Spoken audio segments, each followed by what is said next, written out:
Voilà, ça prend. Alors, tu es venu ici Voilà, je suis revenu aux Gilets jaunes parce que là, il n'y avait pas grand-chose pour la Palestine, à part qu'ils font ils sont à Massy en train de faire une opération contre Carrefour qui soutient Israël et qui leur sert gratuitement des colis.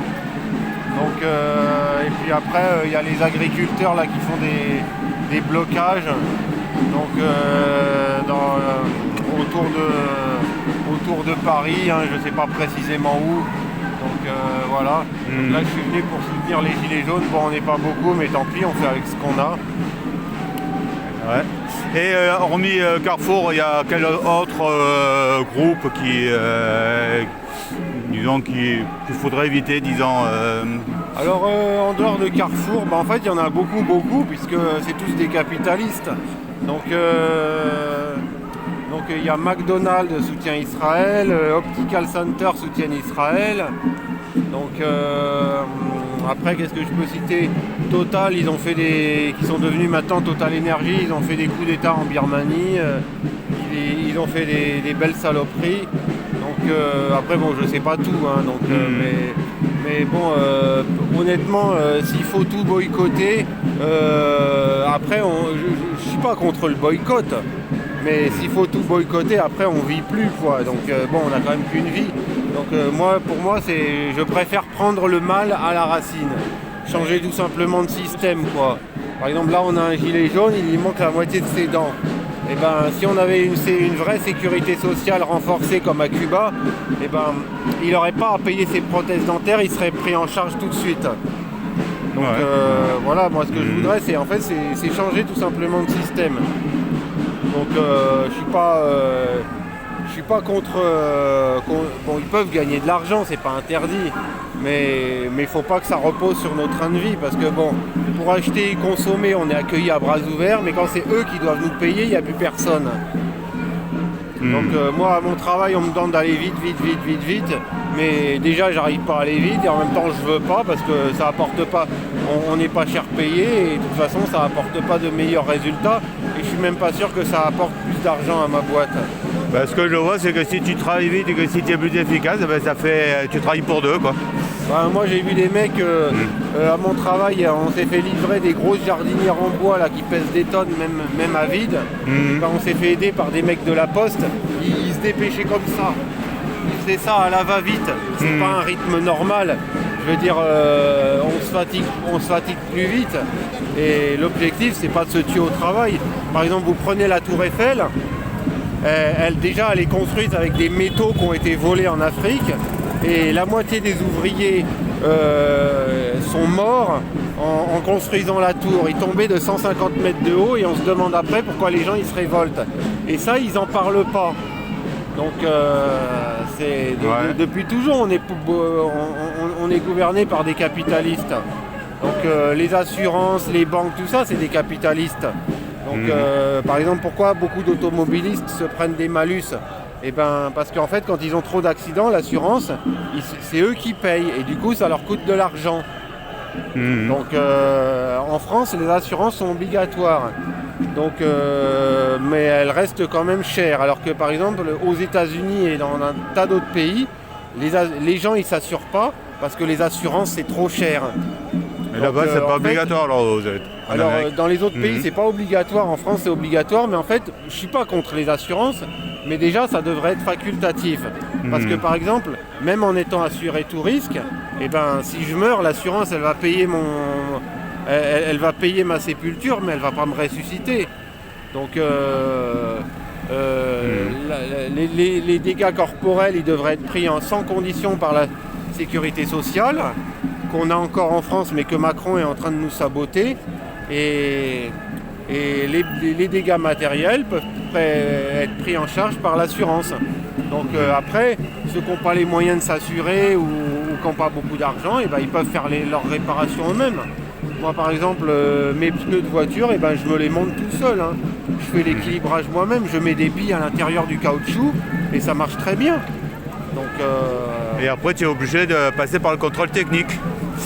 Encore un truc, ça c'est... Bon, même le contrôle technique... en avance, ouais. Merci. Même le contrôle technique, franchement, on pourrait s'en passer. Hein. Parce Ouais. que bon, t'as une voiture, c'est à toi d'y faire attention. T'as une maison, c'est à toi d'entretenir ta maison. Et tu es obligé de faire un contrôle technique tous les ans, tous les 2 ans, très régulièrement, quoi. Juste pour... Bon, la dernière fois que j'ai fait un contrôle technique, je suis passé par le garage, ça m'a coûté 1 000 € parce que il m'a fait faire toutes les réparations, il m'a changé les amortisseurs et tout, et après il me l'a envoyé direct lui-même au contrôle technique, et j'en ai eu pour 1 039 € je crois. Ça m'a coûté cher. Et c'était pour changer de bricole en plus. Ah oui. Donc, alors que si je fais les réparations moi-même, et puis même les accessoires automobiles, ça coûte hyper cher. Une batterie, ça coûte j'en ai eu pour 93 €. Et c'est vrai qu'avant le contrôle technique, on pouvait acheter facilement une voiture, ça coûtait une misère, on l'achetait. Maintenant, on est obligé de faire passer par le contrôle technique, et là, il faut payer.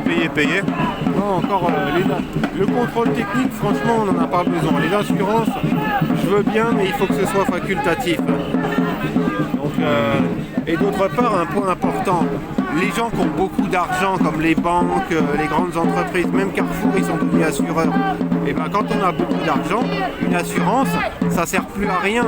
Parce que les mecs, ils ont les moyens de payer. Donc moi, à mon travail, je passais la tondeuse chez la Poste. Et ben, j'ai fait limite exprès de défoncer un tuyau. Et ben, pour les mecs, ils n'étaient pas contents.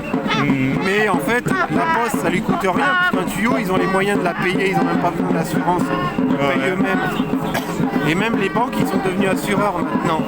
Donc, l'assurance, pour quelqu'un qui n'est pas très riche, c'est intéressant parce que s'il paye moins cher en assurance qu'en réparation.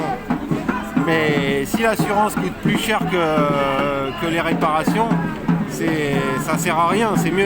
C'est mieux soit de payer de sa poche, soit de réparer soi-même.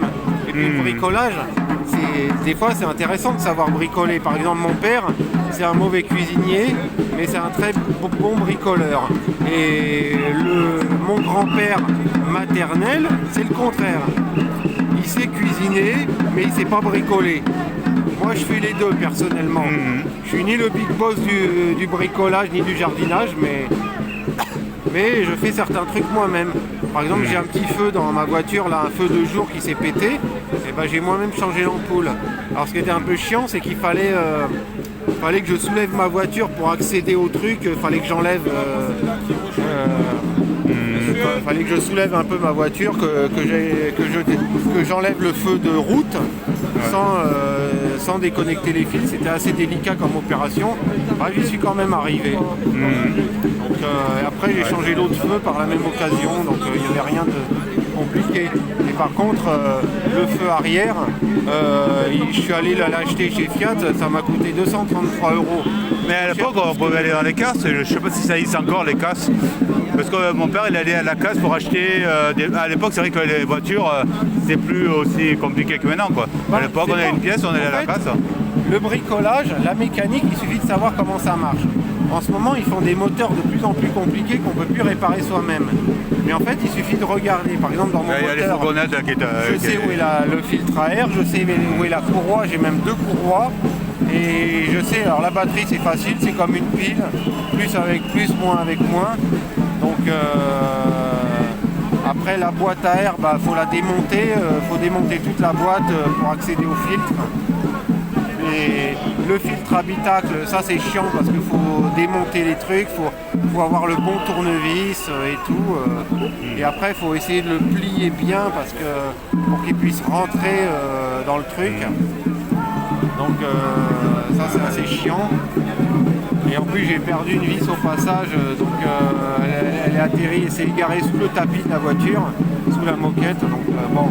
Mais non, le bricolage, c'est pas compliqué en soi. Il y a des gens, ils n'ont pas d'argent, ils réparent eux-mêmes leur voiture. J'ai vu des Africains devant chez moi. Le mec, il a démonté son pare-choc, tout son pare-choc pour réparer sa caisse. Donc, mais en fait, il faut aimer bricoler, il faut en avoir envie. Et même quand on travaille, même quand on est payé pour bosser, ça sert à rien de faire les choses à la va-vite. Vaut mieux prendre son temps, quitte à revenir, mais faire les choses bien. De faire tout à la va-vite, de faire n'importe quoi et de se tuer la santé au passage. Donc moi hier, mon chef il m'a donné un sécateur normal, un sécateur de force et une machette. Bon, pour enlever les lierres. J'ai pas eu le temps d'enlever tous les lierres, j'ai peut-être même pas fait tout comme il fallait. Donc sûrement qu'à un moment il va m'engueuler. Et bah tant pis, il m'engueulera, mais franchement j'éprouve vraiment pas le besoin d'aller vite. En plus bon, moi je suis payé 1300 € par mois. Donc déjà c'est pas cher payé, mais au moins on peut vivre avec. Donc j'ai pas besoin d'aller vite, de faire les choses à la va-vite. Moi je viens dans mon taf, je viens que pour chercher ma paye. Mais ma boîte, ils peuvent faire faillite, ils peuvent perdre de l'argent, je m'en fous. Je l'ai dit à mon chef, c'est pas mon problème. Donc alors lui il me dit indirectement raison de plus, comme si ça jouait en sa faveur. Donc mais je suis pas là pour faire pleuvoir le fric. Moi le but c'est voilà, j'ai un boulot, je garde mon boulot, à la fin du mois je suis payé et après mon week-end je me le garde pour moi et puis voilà quoi. Ouais. Ok.